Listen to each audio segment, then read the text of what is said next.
പെരിന്തൽമണ്ണ മണ്ഡലത്തിന് റിയൽ മന്നന വേണോ റീൽ മന്നന വേണോ?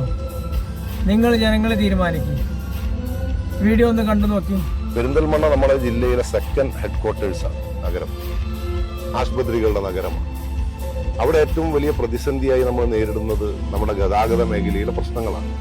ആ പ്രശ്നം പരിഹരിക്കുന്നതിനാണ് മുഖ്യമായിട്ടുള്ള പരിഗണന നൽകണം എന്ന് ഞങ്ങൾ ആഗ്രഹിക്കുന്നു. 38 വോട്ടിന് ഇടതുപക്ഷ ജനാധിപത്യ മുന്നണി കഴിഞ്ഞ തവണ പരാജയപ്പെടുമ്പോൾ അവരെ സ്ഥാനാർത്ഥികൾ മുസ്തഫയുടെ പേരിൽ നിർത്തി 2000-ഓളം വോട്ട് ആ നിലക്ക് നഷ്ടപ്പെട്ടിട്ടുണ്ടായി.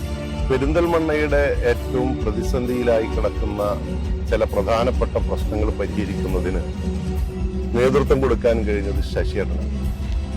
IAS അക്കാദമി എന്ന് പറയപ്പെടുന്നത് നമ്മുടെ ഗവൺമെന്റിന്റെ ഭാഗമായുള്ള ഒരു വികസന പദ്ധതിയാണ്. നാട്ടിലെ ആളുകളെല്ലാം ചേർന്നുകൊണ്ട് ഒരു നല്ല സംവിധാനമായി നടത്തുന്നതായി അതിനെ കാണുന്നതിൽ തെറ്റൊന്നും. പക്ഷെ നമ്മുടെ നാട്ടിൽ മർമ്മപ്രധാനമായ ഒട്ടേറെ പ്രശ്നങ്ങൾ അവിടെ കിടക്കും. ആരോഗ്യ, വിദ്യാഭ്യാസ, ഗതാഗത മേഖലയിലെ മർമ്മപ്രധാനമായ പ്രശ്നങ്ങൾ അവിടെ നിൽക്കുന്നു.